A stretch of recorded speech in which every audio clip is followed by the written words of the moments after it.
Starting with the invasion of Poland in 1940, Germany embarked on a mass extermination project that would result in the elimination of more than 6 million European Jews. It was decided to cram as many men, women, and children into cattle or railroad boxcars. Typically, as many as 150 people were forced to stand inside these coffin-like vehicles for days without food, water, or ventilation. Many died before arriving at their final destinations. Several years ago, the Holocaust Memorial Center embarked on a project to acquire and restore one of these boxcars. In 2011, the center received delivery of an over 100-year-old German-built boxcar to be included in its permanent display. During 2012, construction of the Henrietta and Alvin Weisberg Gallery was begun. On September 24th, in front of hundreds of supporters and a handful of Holocaust survivors, the boxcar was moved from its temporary location to its new permanent home.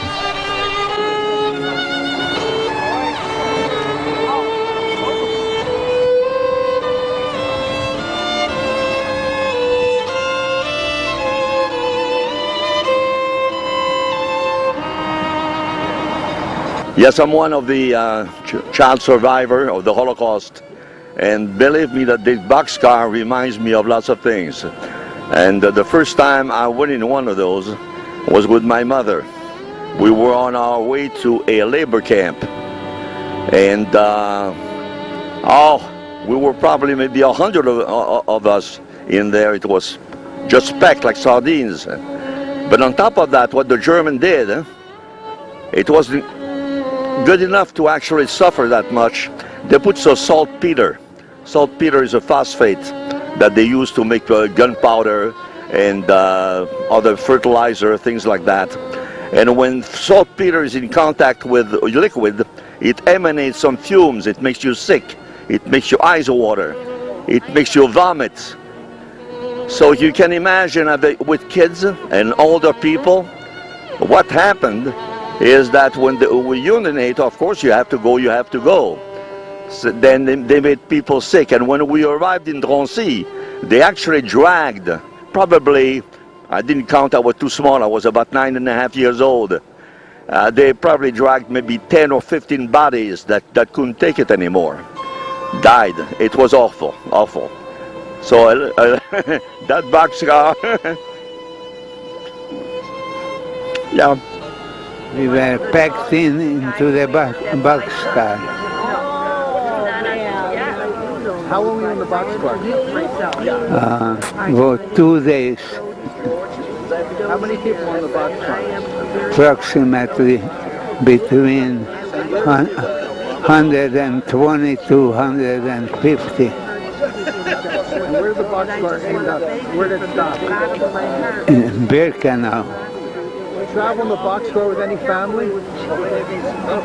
With my mother, sister, and uncle. Did any of them survive the Holocaust? Just my uncle. When you see the boxcar, what does it mean to you? Well, it's not pleasant memories. We're going to come to visit the boxcar when it's inside the museum.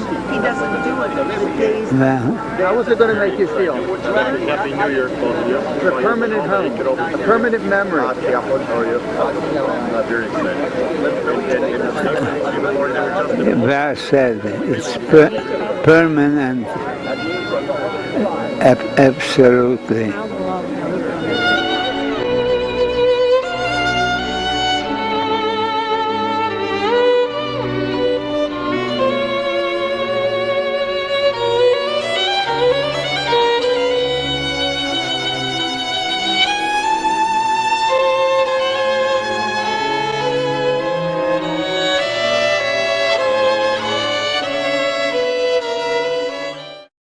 Transported several times in a cattle car. I was 4 times in the cattle car. 4 times. Yeah. And the first time you went in there, what was that experience? I'll tell you something. When you get it in that cattle car, the trouble with this is that you don't know where you're going. Whatever they tell you, you don't believe. See, I was in a cattle car because they moved me from one camp to the other camp. But did you know that? But most of the millions of people went to dead camps. Right. And they've never seen the light of that. But so you don't know where you're going because you already know what's going on. But the main thing that you don't know where you're going. When they shut that door up, the truth is you become an animal in that car. And then when you get out from the car, and you get in the shower room, and you don't know what's going to come out from that shower, gas or water. And when water comes out? When water comes out, you know, the first time when we went to that place there, we start singing a song. There's a Hebrew song. Mayim Chaim, Mayim makes life, water makes life. It's a Hebrew song like this. That's every time you get in that cattle car, you don't know where you're going. It's the most. I think, generally, I think that the cattle cars were the worst suffering of Jews. You know, millions of people were moved in these cattle cars. Normally, when I was in a cattle car, I was a day, a night, and the next day maybe. But some people were in these cattle cars coming from Greece, from Saloniki, in August, in the summer. When they came to Auschwitz, half of them was dead in their cars.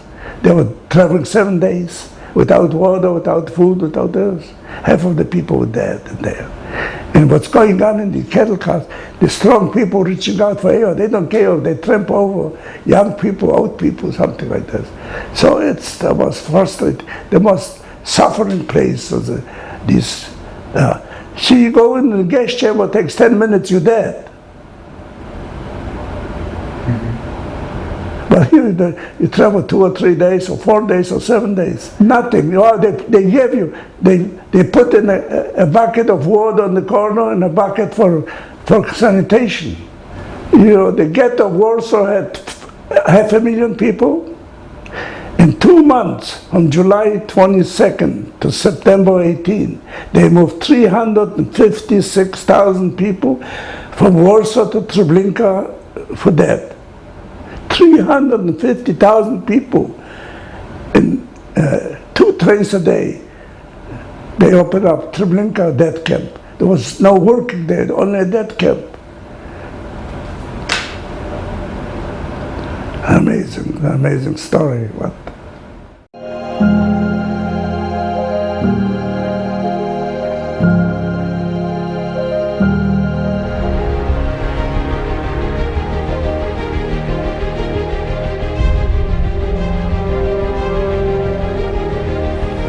My name is Judith Coppell, and I was a passenger on the SS St. Louis. I was only 14 months old. I was born in Germany in 1938, and I was in Berlin when they had the Kristallnacht, or the night of falling glass. You see, when the ship landed, my family and I, this was my mother, my father, my grandfather, and myself, chose to go to France because it was not occupied yet by the Nazis. And I felt safe And I was a happy little child until one morning there was a knock on our door, and it was the French police. And why were they there? They were there because we were Jewish. They arrested us, my mother, my father, and myself. And they took us to a camp. It was a determined camp, I believe. The name of it was Gurs in the southern part of France. One evening, my father came in and whispered something to my mother. Oh, my mother had been playing with me, and she looked so sad all of a sudden. And she said, Judith, I have to tell you that Mommy and Daddy have to go away. But I want you to be a good girl. And after that, my father came in and he said, Judy, let's go for a walk. And my mother gave me a kiss on the cheek. Bye-bye. And so we walked in the darkness somewhere. And all of a sudden, there was an office or a house. It was the headquarters of the Ose, who were trying to take out as many children as possible. And there I was, holding my father's hand. And he said, look over there, Judy, look over there. There was something that was interesting to a 4-year-old child.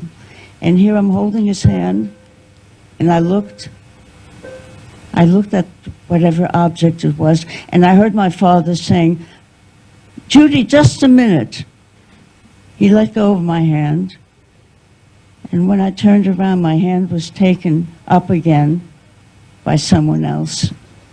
I never saw my father or mother again. They were taken on a train to Auschwitz, and they were put to death. All my life, I had the feeling that I was going to be abandoned. When I went back to, they took me back to my home where the landlord took care of me, and they became my mother and father. And they loved me, and I was so happy. But every once in a while, I would say, when are my mommy and daddy coming back? There was no answer. I felt that I was going to lose even my French family, which I did in 1946 when the war was over. I was put on a ship, the Atos II. We sailed from Marseille to America. I didn't want to go. I remember my French mom taking me to the office of the Ose in Paris, and she was holding on to my hand, I was holding on to hers, and she had to let go of my hand. And I was begging, please, please, Maman, please don't abandon me. That was the second abandonment. We sailed on the ship to the United States, and I met my aunt and uncle for the first time. As I grew up in America, I wasn't allowed to speak any more French. I wasn't allowed to sing any more French songs. It was forbidden. I wrote to Maman, and the letters were torn up because I had to cut off any ties that I had with them. And the way I grew up, I was always depressed. I was always frightened. There was a lot of fear in me. I decided to go back to France after 46 years. I saw my French mom for the first time in 46 years. She was living a very modest life, no hot water, and woke up. She was a very brave lady during the war. She risked her life for me so that I could live. But she was so sad. I'll never forget the look in her eyes. I decided to I decided to have her honored by Yad Vashem. That's the Holocaust Memorial in Jerusalem. So 2 years in a row, I was able to go to France after 46 years. Why weren't you allowed to speak or sing French songs anymore? And why did you have to like cut off the landlord and his wife? I don't know. All I know is that I was very sad that I was taken, that France was completely cut off from me, because I love being in France. I am French myself. I have a French family. I was born there, and it's wonderful to hear this story. And I mean, I can't. If it wasn't something, it's something. If you ask any of my friends, that I talk about a lot, and I just wanted to say that it's so horrible to hear from you that you weren't able to celebrate any of that culture, any of that heritage. But that I just wanted to thank you. I wanted to become Catholic. I went to school with them, and I went to church, celebrated all the holidays. It was wonderful. So I became an interfaith minister, by the way. Oh wow! Later, yes. What made you decide to go back to France after how, I don't remember how long you said, but like 40-something years? I went to a conference for hidden children, and I remember at a luncheon there were 22 people on the stage, and they were saviors. They were people that had saved Jews during the war. And I cried and I cried, and I said, Maman should be there. I used to call her Maman. She should be there among the 22 people. And I decided I would call her up. I had her telephone number from her granddaughter. So I called her up in France, and with a very broken French, I said, Maman, thank you for saving my life, and I want to see you. Can I come and see you? And she didn't speak English, so she said, Mais oui, ma chérie, viens. But yes, my darling, come to France. And two months later, I was on an Air France going first to Paris and then to Pau, where she lived. I had the privilege last year of attending an honor for Captain Gustav Schröder. The passengers of the St. Louis found out that he had lived in poverty the entire war and was extremely poor. They collected funds to sustain him for the rest of his life. I remember my parents taking up a collection from anyone they knew, and I had the honor of honoring him as well when I was in Jerusalem last year. Wow. Like, when did you figure out what happened to you on the St. Louis? And it wasn't until 1989 when we had our first reunion when it really hit me. And we boarded a ship which represented the St. Louis, and I couldn't stop crying for the whole voyage. It was as though my spirit was remembering. I didn't remember consciously. And that's when I started, being very much part of the St. Louis passengers. I was called the baby. I was wondering, when you reunited with your French mother or met her family, were you able to ask her what made her accept you and save you as a small child? Why was she an upstander? It was the Christian thing to do. It was the thing for her to do. She risked her life and the whole family's life if I would have been found out, you know. The Nazis did come to our house. And I remember her putting my hair on top of my ears because she was afraid that they would know I was Jewish. Yeah, and also she said, don't speak, because I had a German accent. And one of the soldiers said to me afterwards, you are such a pretty girl. You look like your mommy. And I went over to Mama, and I told her, you know, and I said to her, you see, Mama, you're really my mother now. You lived in the DP camp for how long? 10 years. From what years to what years? 45 to 55. So where were you born? I was born in Poland, in White Russia. My family were part of the partisans, which are very famous at this point, the Bielski brothers. So my family started the Bielski brothers partisans. What they did is the Germans came in and they started hiding in the forest.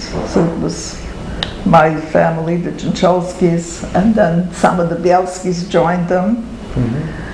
And before you know it, the brothers, the Bielski brothers, they were very heroic guys. They were really like, and they took over, and there was like an influx of a lot of people. We had about 1,200 people in a camp in the forest, moving from one place to another, escaping the Germans.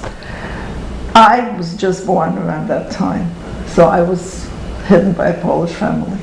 I was taught to hate Jews. I called my grandfather, when I got back to the camp, I called my grandfather Stary Osmalony Żyd, which means an old burned up Jew. I used to call my grandfather. So it was like, you know, because where I was hidden, there was a police station right like about, what should I say, 20 feet away. And so they, you know, I was supposedly a child from a family from a different town. So they had to instill it to me as a young child. What did I know, right? So I was really kind That's why you were told to hate Jews. Right? To protect yourself. Exactly. Because they taught me, if you see a Jew, he's a Stary Osmalony Żyd. Which is what? Which is an old burned up Jew, you know, like, so my grandfather. So who was telling you this? My babcia, I didn't call her mother, I called her babcia, the family that kept me. They were Jewish? No, they were not Jewish. They were Polish. But they knew you were. Yeah, they kept me, yes. You know, when I got to them, they kept me in a pit. Like they used to have in those villages, like potato pits, where they used to keep potatoes for over winter. Right. So that's where they kept me. It was a little baby. So you weren't with your parents or your family? No, not for a while. And then were you reunited with them? Right. Just before the war ended, I was reunited with them, yes. Now, you went back to Poland at one time, is that right? Yeah, we went back about 25 years ago. It was like a... What was that like? You go back to the town where you... I'll tell you what it was like. We were a group of 16 family members, like from Israel, from the United States. Where else did we have family that came to that? In Canada, I think. And it was a time when some monuments were erected for the mass graves in the town where I was born.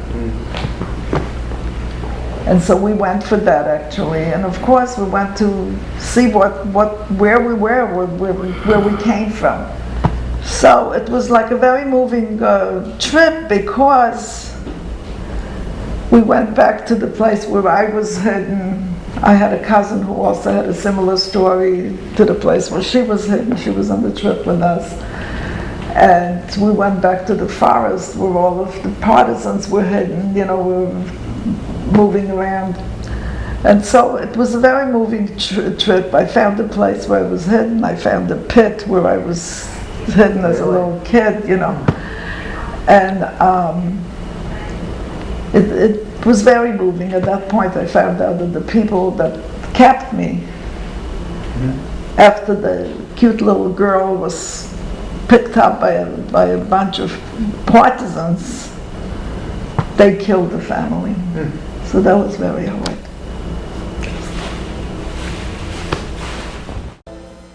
Myself a partner there who wore a Gestapo uniform. His name was Ludwig Cronenberg, and we were crawling in under the barbed wire into the ghetto, which took us a good night, the whole night to get there. And we were able to get out a few people out of the ghetto in Lodz and bring them to Warsaw. But after a very short time, one of our members proved to be a traitor. He was a Gestapo informant, and we were all arrested. We were all arrested, and Ludwig Cronenberg, my partner, was executed, and my paper somehow held up to the scrutiny, and I was sentenced to 9 months imprisonment for sympathizing with Jews as a German. They still didn't discover I was Jewish. I was sentenced to 9 months in prison for sympathizing with Jews. I spent the time, the first 3 months I was in panic because I didn't know exactly what they wanted with me. They came to my apartment, to my room, to arrest me. I thought that they knew I was Jewish. Yet when they brought me to prison, they put me in the German cell. Found out that I was arrested for sympathizing with Jews. They sent me then to another prison, and after 9 months, they let me go. Because I was a German, I completed my sentence, out I went. When I came out, I discovered that my parents didn't want to go into the ghetto, so they left Lodz when the ghetto was established, and they went to the city called Tomaszów Mazowiecki, where my grandfather was the cantor of the city, where my 2 aunts were teachers. We had friends, we had relatives. This was our town. So this is where I went to join my parents. I was swollen of starvation. I had a skin problem after the prison. It was a horror. And my parents got me back on my feet.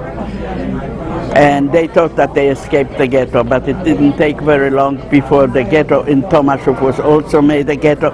In every city in Poland they made ghettos.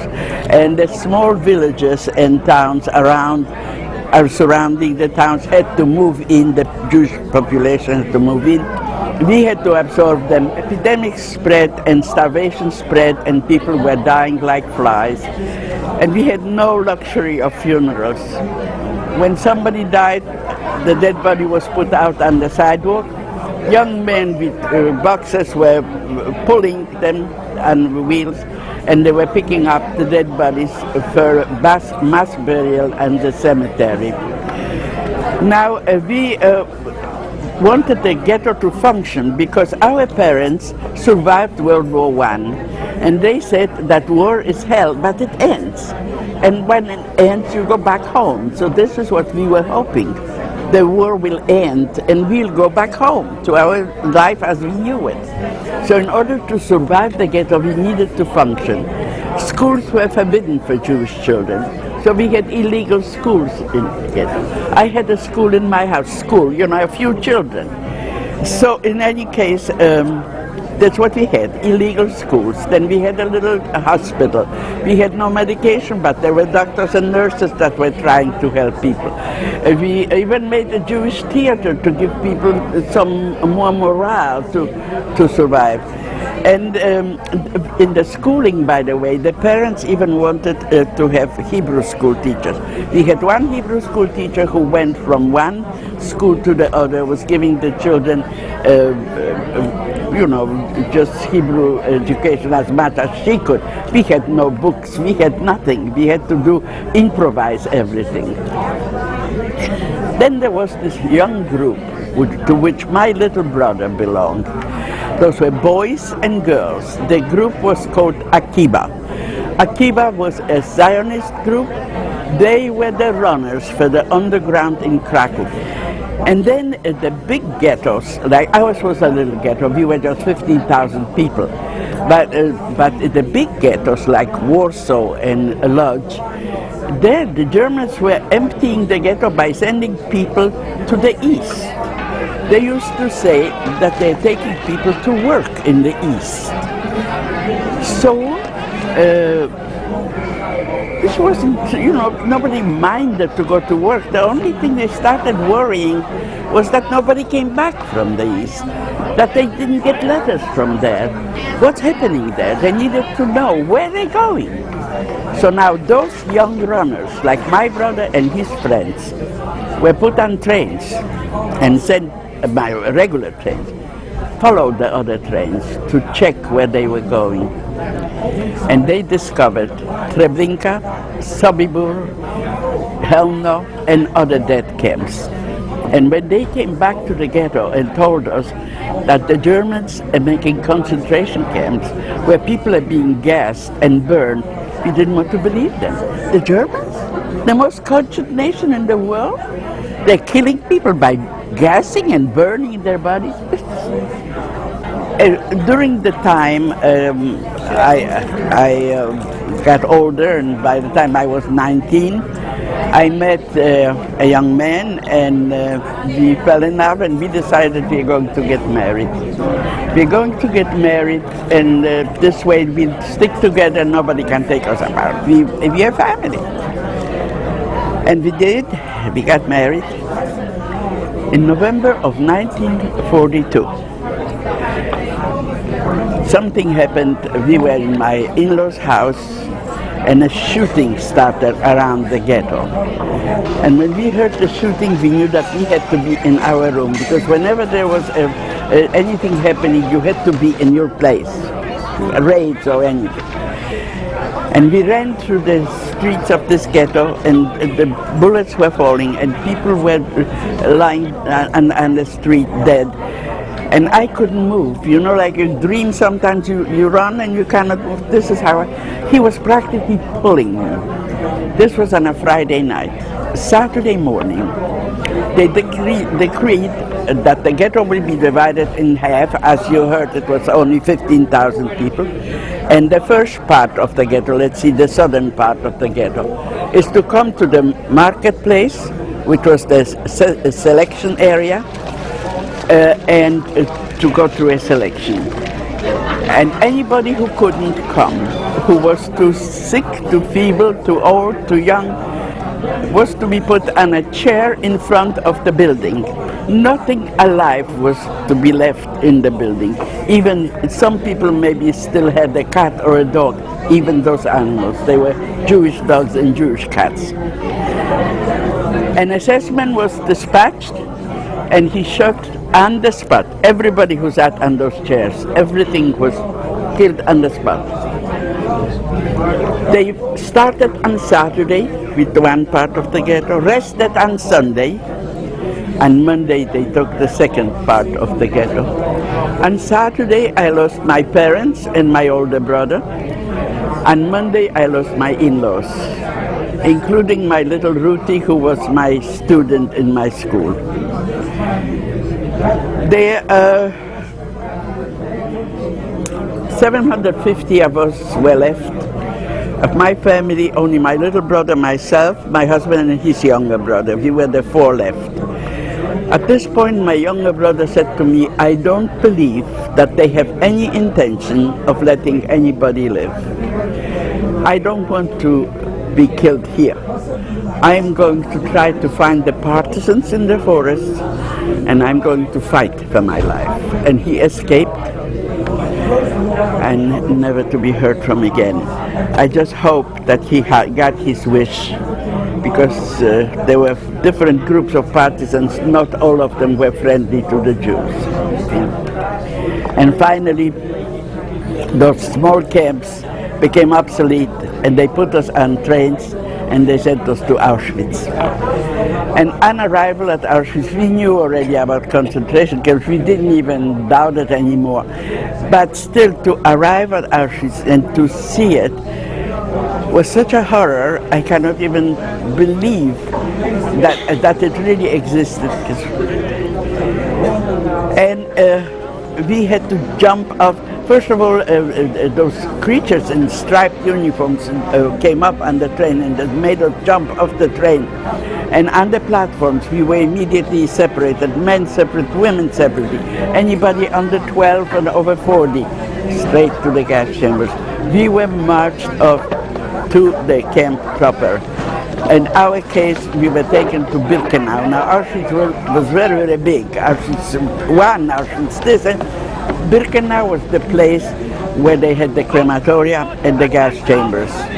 And when we were marching to Birkenau, and I saw the chimneys, and this spewed just flames and ashes were flying, and you could feel them on your fingers. Those were human ashes, and I said to myself, I have to survive. I'm strong. I need to survive. The world has to find out about it. This cannot be forgotten. And this was working on my adrenaline. This is why I did survive. I went through so much later, but I did not give in. So we arrived. The first stop was a building about a room of this size where we were stripped, and we had to go to the next room where they shaved us. The next room was a disinfecting bath, and then they took us to a third room where they threw at us clothing. We got just dresses and shoes. We did not get underwear. We did not get any stockings or socks, nothing, just like that. When we came out of this building, it was evening, it was night. We didn't recognize each other without the hair and in those terrible rags that we were wearing. People were crying and milling around and just crying, not recognizing each other. And the SS women were beating us with whips to form a marching column of 5 abreast. And we came back, and I was watching, I was looking, I was memorizing. We came to the camp proper, and I discovered that it was divided into sub-camps. Camp A was the men, Camp B, or B2B, or the Czech camp, was the women, and this is where they put us. When we arrived, there was no room for us in Auschwitz. So they took the girls from the Czech camp and gassed them, so there was room for us. We got in the Czech camp. The only people from this Czech group that were left were the women that were in charge of the barracks and their helpers. The rest of the population was gone. Each camp, then there was Camp C, also women. Camp D was men. Then there was the Gypsy camp. The Gypsy camp, where when the Gypsies arrived at Auschwitz, they were not subject to selection. They took them all, mothers, fathers, children, and everybody, into this Gypsy camp. But later, in November of 1944, when the Hungarian influx came to Auschwitz, they needed room for them. So they gassed all the gypsies in one night. Elie Wiesel was one of them that was in the former gypsy camp. And then there was the twin camp, where Dr. Mengele kept twins for his experiments. He made horrible experiments of those twins. Most of the twins, if they survived, one survived, the other didn't. Most of them. And then there was FKL, or Frauenkonzentrationslager, which was the beginning of the camp in Birkenau. This is A and B. Each camp was surrounded by a double electric barbed wire. At the entrance was a hut for the guard. When you came in, the camp was divided by a Lagerstrasse or Camp Street. On both sides were barracks. Whenever you see pictures of Auschwitz, it looks so geometrically perfect. That's how it was. There were 15 barracks on this side, 15 on this. 1,000 people in each barrack. We had to sleep on shelves 8 abreast. We could not turn singularly because there was not enough room. We had to turn on command. On the second day after our arrival, they registered us. We had to stand by tables according to the letter of the alphabet, and there they had ledgers, big ledgers, and in those ledgers they put down our name and a number.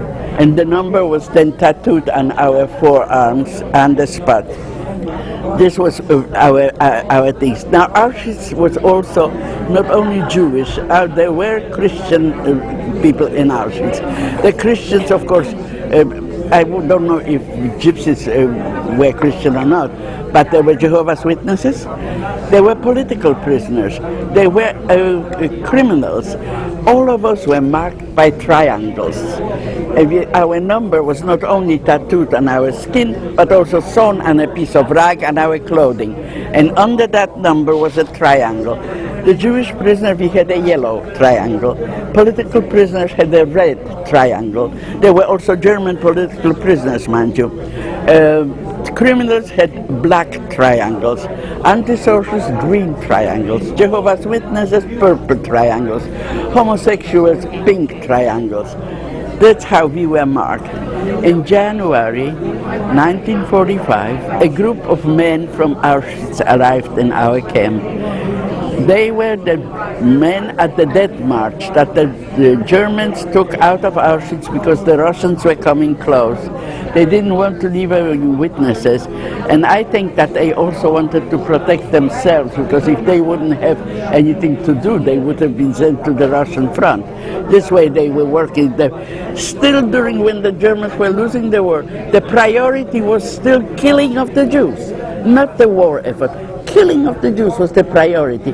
Trains were still taken to take people from all countries. We had people in Auschwitz from Greece, from Italy, from all over the world. They were still brought in where they needed trains for the German army. We were the priority. And this group of men from this death march arrived in our camp in Reichenbach. And one of those men knew me. And he told me that both my husband and his brother were killed on this death march. They perished. In February, our camp was liquidated, and we were put on, first on a march. We marched for 3 days over the mountains. They gave us each a loaf of bread at the outset. This was supposed to last for 3 days. We were so hungry, we just devoured it on the spot. For 3 days we had absolutely nothing to eat. After 3 days of marching, we were put on a train, cattle train, and we stayed there till March of 1945. It was Passover, I remember still. And they put us again on the cattle trains. And now the cattle trains, those were the boxcars. They stuffed till there was no more room. Once there was no more room, they beat the last ones with whips. So they got a little more room. They stuffed more. As a result, we could not sit down. We could not move. When there was no more room, we had to stand, and some people just died standing up. And after 4 days, they stopped the trains. We had to jump off. They removed the dead bodies. On the way back in the train, onto the train, they gave us, like this, in our hand, a handful of raw elbow macaroni. They had no place to cook anymore. And then finally, as you realize, I have to condense 6 years of my story. So I skip a lot and I just go through the basics. Finally, we arrived in Hamburg, Altona. You heard about Hamburg before. Hamburg is a very big industrial city in Germany, and Altona is a suburb of Hamburg, and they made a makeshift camp for us. And on arrival, I was chosen to work in the kitchen. And in came an SS woman, you know, the ones that I told you how horrible they were. She took out a pack of cigarettes and wanted to give us cigarettes. She had a smile on her face, and she said, "You know, girls, whatever happened to you wasn't our fault. We didn't want you any harm. We just had to obey orders." And so sweet and so nice. And I looked at my Yugoslav friend, and she looked at me. What is she talking about? We understood the words, but we didn't know what she means by that. So that's what I asked her. I said, "Are we going to stay here, or are we going on transports again?" So she said, "Oh, no more transports. No," she said. And then she added, "Except the Jews." Boom. Then again, they didn't think I was Jewish. The next morning is roll call. Roll call, Jews on the left, non-Jews on the right. I had to stand roll call in the kitchen because that's where I worked. So I went on the left and my Yugoslav girl was on the right and she said to me, "Are you crazy? Come with me. They don't know that you are Jewish. Stay with me." And I said to her, "You know something, a couple of weeks ago I might have taken you up on it. I cannot anymore. I'm finished. I'm going with my friends. Whatever will be, will be." And this saved my life. I later found out, but I didn't realize that at the moment. And we were traveling for a couple of days, and the trains were bombed, and the SS was jumping off the train and pointing their machine guns toward the train. Should we try to disperse, they would shoot us. That's how we were traveling, and after a couple of days, we finally wound up in Denmark.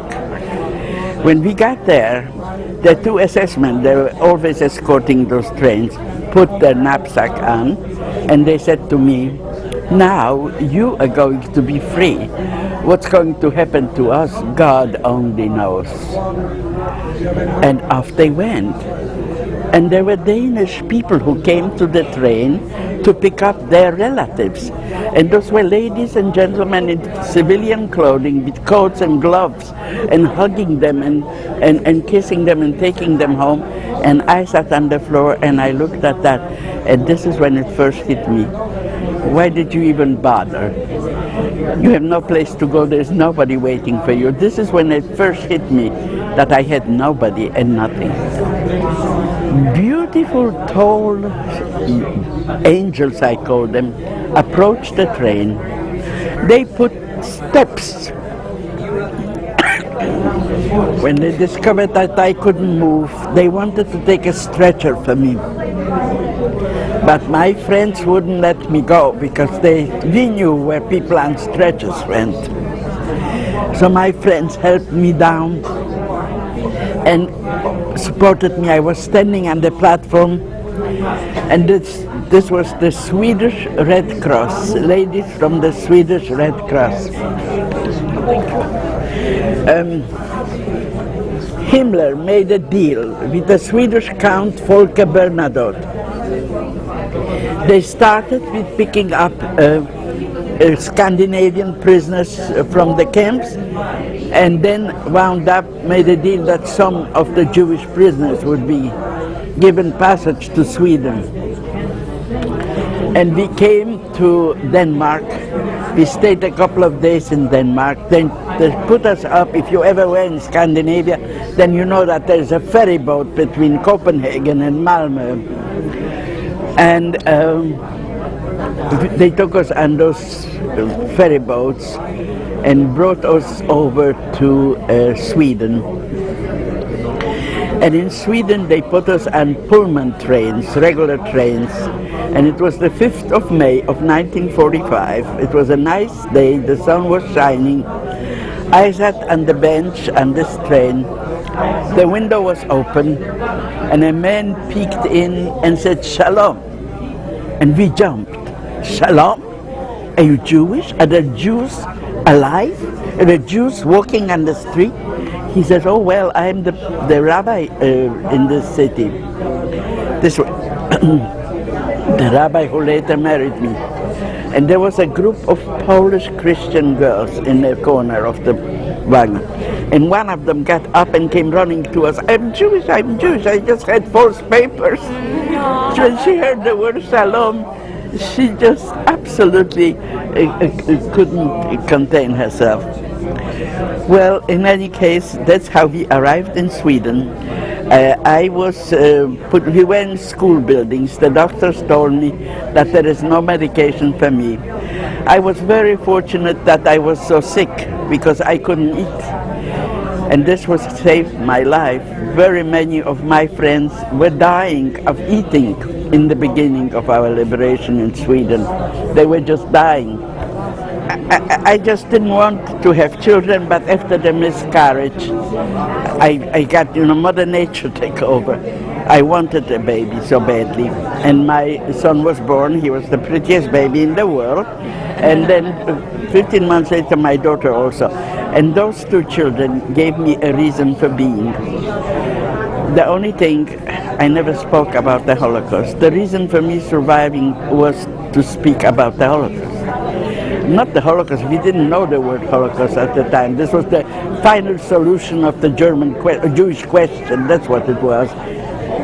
Couldn't talk, I didn't want to speak to my children because I was afraid that my children will learn to hate the people who did it to me. I don't want my children to grow up to be hateful. I want my children to be normal children.